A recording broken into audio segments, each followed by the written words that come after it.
दिसंबर में ऐसी कौन सी सब्जियों की खेती करें जिनको पाला भी ना लगे, मार्केट में रेट भी ज्यादा देखने को मिले और सबसे जरूरी बात, इन सब्जियों की खेती करने में खर्चा भी कम से कम आए। यही सब कुछ दिमाग में चल रहा होता है हर एक किसान के जो दिसंबर के महीने में सब्जियों की खेती करने जा रहे हैं या फिर जिन्होंने सब्जियों की खेती कर रखी है। तो किसान मित्रों, आज के इस खास वीडियो के अंदर मैं आपको बताने जा रहा हूँ ऐसी टॉप 5 सब्जियों के बारे में जिन्हें आप दिसंबर के महीने में लगाकर मुनाफा जो है वो ज्यादा से ज्यादा कमा सकते हो और इनका जो लगाने का खर्चा है ना वो मात्र और मात्र 10,000 रुपए से भी कम आने वाला है। तो किसान मित्रों, आप भी इस ठंड वाले मौसम में सब्जियों की खेती करने जा रहे हैं लेकिन नहीं पता है कि कौन सी सब्जी लगाना चाहिए, किसका मुनाफा ज्यादा देखने को मिलेगा, किसमें नुकसान उठाना पड़ सकता है और सबसे जरूरी बात कि दिसंबर के महीने में कौन सी सब्जियों के रेट आसमान छूने वाले हैं। तो इस वीडियो को 1 सेकंड के लिए भी स्किप मत कीजिएगा। तो वीडियो शुरू करने से पहले आप ही हमें कमेंट बॉक्स में बताइए कि अभी दिसंबर के महीने में आपने कौन सी सब्जी की फसल लगा रखी है और अभी तक कात्यायनी ऑर्गेनिक्स के यूट्यूब चैनल को सब्सक्राइब नहीं करा है तो जल्दी से चैनल को सब्सक्राइब कर लीजिए और इस वीडियो को एक लाइक जरूर कर दीजिए ताकि अपन इस वीडियो को शुरू कर पाए। किसान मित्रों, वीडियो शुरू करते हैं और बात करते हैं सबसे पहली सब्जी के बारे में जिसका नाम है गोभी। जी हाँ किसान मित्रों, अब ये जो गोभी की फसल रहती है ना, ये भी अब 3 प्रकार की होती है। एक होती है फूल गोभी, दूसरी होती है पत्ता गोभी और तीसरी होती है ब्रोकली। अब किसान मित्रों, जो तीनों प्रकार की जो गोभियां रहती है ना, उनको उगाने का जो खर्चा आता है ना वो लगभग एक प्रकार का ही आता है। मतलब कि बीज, दवाई, स्प्रे और खाद, इन सभी का जो खर्चा है ना वो लगभग इन तीनों ही फसलों में बराबर आने वाला है। लेकिन सबसे जरूरी बात यह है कि इन तीनों प्रकार की जो फसलें होती है इनमें सबसे ज्यादा जो प्रॉफिट है ना, सबसे ज्यादा जो मार्केट रेट है ना वो आपको ब्रोकली का देखने को मिलता है। तो अगर आप दिसंबर के महीने में अगर सब्जी वर्ग की फसल लगाना चाहते हो तो आपको हमेशा ब्रोकली लगानी चाहिए क्योंकि ब्रोकली का जो भाव रहता है ना वो आपको ज्यादा से ज्यादा देखने को मिलेगा। और बीते कुछ सालों की अगर रेट की मैं कंपेयर करूं ना तो ये जो ब्रोकली का भाव है ना ये आपको अमूमन ज्यादा ही देखने को मिलेगा। जहां फूल गोभी और पत्ता गोभी 30 से 40 रुपए किलो बिक रही होगी, वहीं पर ये ब्रोकली जो है वो 50 से लेकर 70 रुपए प्रति किलो के हिसाब से जाती है। तो ये सबसे प्रॉफिटेबल फसल है, मतलब कि आपको खर्चा भी उतना ही लगाना है और आप प्रॉफिट जो है वो ज्यादा से ज्यादा निकाल पाओगे। और सबसे जरूरी बात तो ये है कि जो ब्रोकली रहती है ना, इसको पक के तैयार होने में जो समय लगता है ना वो मात्र और मात्र 90 दिन का समय लेती है। मतलब कि ये 3 महीने में पक के तैयार हो जाती है। तो बीज जब अपन दिसंबर में लगाएंगे तो दिसंबर, जनवरी और फरवरी का जो आखिरी सप्ताह रहेगा और मार्च का जो प्रथम सप्ताह रहेगा ना, वहां पर ये हार्वेस्टिंग होकर मार्केट में जाना शुरू कर देगी। तो वहां पर आपको भाव जो है वो ज्यादा से ज्यादा देखने को मिलेंगे। तो अगर आप भी सब्जी वर्ग की फसल लगाने का सोच रहे हो तो ब्रोकली जो है वो काफी अच्छा ऑप्शन साबित हो सकती है। किसान तो वीडियो में आगे बढ़ते हैं और बात करते हैं दूसरी सब्जी वाली फसल के बारे में जिसका नाम है मूली। अब ये जो मूली की जो फसल है ना, ये अगेती जिन्होंने भी लगा रखी थी उनकी मूली हार्वेस्ट हो चुकी है और वो जो मार्केट में है वो दिवाली के आसपास जो है वो पूरी तरीके से बिक चुकी है। अब मार्केट में जो है वो नई मूली नहीं आ रही है और जो पुरानी मूली आ रही है ना उसका साइज जो है वो काफी बड़ा है और उसकी जो डिमांड है ना वो भी काफी कम रहती है और उसका जो रेट रहता है ना वो कम देखने को मिलता है। तो आप जो अभी की मूली की बुआई करेंगे ना, ये जब मार्केट में आएगी ना उस समय मार्केट में मूली की जो डिमांड है ना वो ज्यादा से ज्यादा रहने वाली है और जब डिमांड ज्यादा रहेगी तो आपको रेट जो है वो भी ज्यादा से ज्यादा मिलेंगे। लेकिन किसान मित्रों, मूली की फसल अगर आप लगाने जा रहे हो ना तो आपको सबसे जरूरी बात जो है ये ध्यान में रखनी है कि मूली का जो बीज रहता है ना, जमाव जो रहता है ना, जर्मिनेशन जो रहता है ना, उसका ये जो ठंडी ज्यादा पड़ रही है, टेम्परेचर जो डाउन होता जा रहा है ना, उसके ऊपर प्रभाव पड़ता है। तो जब भी इसकी बुआई करनी है ना तो आपको टेम्परेचर जो है वो चेक कर लेना। अगर ज्यादा ठंडी है तो उस समय आपको बीज नहीं लगाना है। टेम्परेचर थोड़ा नॉर्मल हो जाता है, 20 से 25 के बीच का रहता है ना, तब आपको जो है बुआई कर देना है। और इसका जब जर्मिनेशन हो जाता है और पौधा जमीन से बाहर आ जाता है ना, तब इसका ठंडी के ऊपर इसका प्रभाव जो है वो काफी कम देखने को मिलता है। मतलब कि ये एक ऐसी फसल है ना, अगर आपके क्षेत्र में तापमान कम है, पाला बढ़ने की समस्या आ रही ना, तो इस फसल के ऊपर कोई प्रभाव नहीं पड़ता है क्योंकि इसका जो पत्ता रहता है ना वो थोड़ा कठोर रहता है और ठंड के प्रति सहनशील होता है। तो ठंडी से जो ये फसल जो है वो खराब नहीं होती है और पैदावार जो है वो आपको ज्यादा से ज्यादा देख के जा सकती है। मतलब कि जनवरी के महीने में अगर ठंड ज्यादा भी पड़ती है ना तो इस फसल के ऊपर कोई प्रभाव आपको देखने को नहीं मिलेगा। और दूसरी सबसे इंपॉर्टेंट बात ये है कि ये जो फसल है ना ये लगभग 60 से 70 दिन में पक के तैयार होती है। मतलब कि पक के तैयार होने की जो अवधि है ना वो भी कम है, मतलब कि 2-2.5 महीने में ही तैयार हो जाती है। तो जब आप दिसंबर में इसे लगाओगे तो फरवरी में इसकी हार्वेस्टिंग जो है वो होने लग जाएगी और मूली की जो हार्वेस्टिंग है ना वो 1 टाइम होती है, मतलब एक ही बार में पूरी जो है खेत की हार्वेस्टिंग हो जाएगी।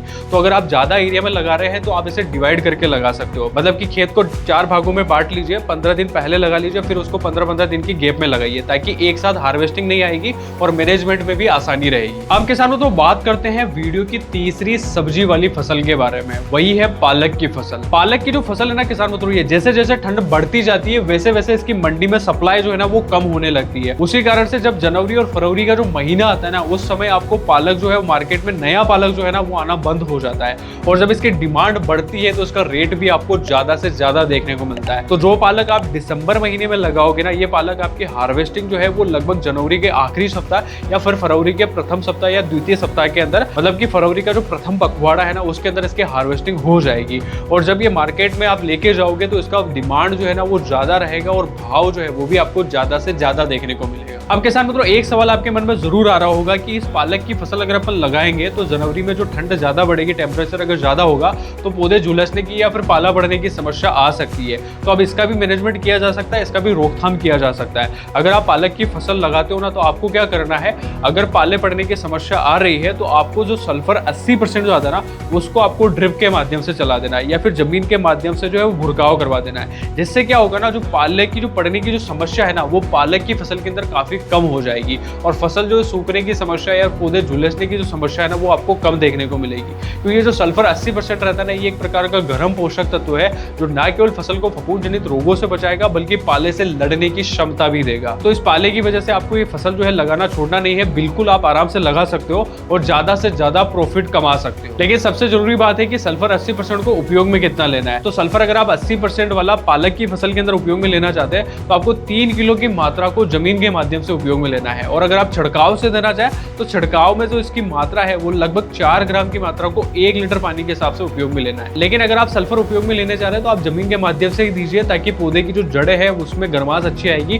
और पौधा झुलस के जाने की जो समस्या है ना वो कम देखने को मिलेगी। अब किसान मित्रों, चौथे नंबर पर हमने वो सब्जी वाली फसल रखी है जिसकी डिमांड 12 ही महीने बनी रहती है, मतलब 12 ही महीने इसका मंडी में जो भाव है ना वो ज्यादा से ज्यादा देखने को मिलता है, वही है भिंडी की फसल। अब ये जो भिंडी की फसल रहती है ना, अगर आप दिसंबर महीने में लगाते हो तो आपको इसका जर्मिनेशन के ऊपर सबसे ज्यादा ध्यान देना पड़ेगा। तो किसान मित्रों, जब भी भिंडी की बुआई करें ना तो आपको सबसे पहले जर्मिनेशन टेस्ट कर लेना है, और बीज जो रहता है ना उसे आपको थोड़ी देर जो है पानी के अंदर भिगो के रख लेना है। पानी में जब भिगोना है तो उसके अंदर आपको थोड़ा सा हल्का सा नमक भी डाल देना, ताकि भिंडी के बीज के ऊपर की जो परत है ना वो थोड़ी सॉफ्ट हो जाए, थोड़ी मुलायम हो जाए, जिससे बीज का जर्मिनेशन जमाव जो है वो ज्यादा से ज्यादा देखने को मिले। अब ये भिंडी की जो फसल अगर आप दिसंबर महीने में लगाते हो ना तो इसकी जो तुड़ाई रहती है, पहली जो तुड़ाई है ना वो आपको 2 महीने पे मिल जाएगी। भिंडी की फसल में 40 से 45 दिन पर फूल आ जाते हैं, और पहली जो तुड़ाई है वो आपको 2 महीने के आसपास देखने को मिल जाएगी। और जैसे आप पहली तुड़ाई करोगे तो उसके 7 से 8 दिन के बाद में अगली तुड़ाई हो जाएगी, और अगली जो तुड़ाई है वो भी आपको 7 से 8 दिन में मिलती रहेगी। उसी कारण से इस भिंडी को आप हर सप्ताह के अंदर मार्केट में सप्लाई कर सकते हो, और रोज जो ये केस इनकम आपको देके जाएगी। तो प्रोडक्शन तो है इसका शानदार मिलता ही है, और इसके साथ ही साथ में जो ये मुनाफा जो है ना वो भी ज्यादा से ज्यादा देखने को मिलेगा। और ये जो भिंडी की फसल रहती है ना, इसके अंदर रबी सीजन में अगर आप लगाने जा रहे हो तो इसके अंदर रोग और कीटों की जो समस्या है ना वो भी आपको नया बराबर देखने को मिलती है। तो स्प्रे का जो खर्चा है वो भी कम देखने को मिलेगा, सिर्फ बीज और खाद, इन 2 चीजों का खर्चा सबसे ज्यादा आएगा। ये मैनेजमेंट अगर आप अच्छे से कर लेते हो तो आप प्रोडक्शन जो है वो भी अच्छा निकालोगे, और साथ ही साथ में रेट जो है ना वो भी आप अच्छे से अच्छा ले पाएंगे। अब किसान मित्रों, बात करते हैं वीडियो की आखिरी सब्जी वाली फसल के बारे में, जिसका नाम है हरी मेथी। अब किसान मित्रों, जो मेथी की फसल है ना, इसकी जो हार्वेस्टिंग होती है, इसकी जो कटाई होती है ना, वो लगभग आपको 30 से 35 दिन के आसपास देखने को मिल जाएगी। मतलब अगर आप इसे दिसंबर में लगाते हो ना तो जनवरी के प्रथम सप्ताह में ही आपको कटाई दे देगी, और इसकी जो कटाई रहती है ना वो 2 से 3 बार देखने को मिलती है। तो आप एक बार इसकी हार्वेस्टिंग कर लीजिए, जब पौधे की जो लंबाई है वो लगभग 6 से 7 इंच के आसपास आ जाए तब आप इसकी पहली कटाई कर लीजिए। उसके 7 से 8 दिन के बाद में आप इसकी अगली कटाई जो है वो ले सकते हो। लेकिन कटाई करने से पहले आपको एक अच्छा टोनिक उपयोग में लेना है, जिससे इसकी जो रीग्रोथ है ना, फुटाव जो है वो ज्यादा से ज्यादा देखने को मिले। अब ये किसान मित्रों, मेथी की जो फसल है ना, ये मैंने आपको दिसंबर के महीने में इसलिए लगाने के लिए बोला है क्योंकि ये जो मेथी की फसल है ना, इसकी सर्दियों में डिमांड जो है ना वो ज्यादा से ज्यादा देखने को मिलती है। तो जब भी आप इसे जनवरी में मार्केट में लेके आओगे ना तो आपको रेट जो है वो ज्यादा से ज्यादा देखने को मिलेगा। अब किसानों, तो ये हरी मेथी की जो फसल है ना, आपको ज्यादा देर नहीं करना है, दिसंबर के आपको प्रथम या द्वितीय सप्ताह के अंदर ही लगा देना है, ताकि हार्वेस्टिंग जो है ना वो आप जनवरी महीने में ले पाए। क्योंकि जितना ज्यादा लेट करोगे ना, इसका डिमांड जो है ना वो धीरे धीरे करके कम होता जाता है। तो आपको समय रहते ही इसकी बुआई कर देना है। तो किसानों, तो यही थी वो टॉप 5 सब्जियां जिन्हें आप दिसंबर में लगाकर ज्यादा से ज्यादा मुनाफा कमा सकते हो। वीडियो में दी गई जानकारी आपको अच्छी लगी तो इसे लाइक करें, चैनल को अभी तक सब्सक्राइब नहीं कर रखा है तो जल्दी से सब्सक्राइब कर लीजिए, और साथ ही साथ में इस वीडियो को अपने किसान मित्रों के साथ में जरूर शेयर करें। धन्यवाद।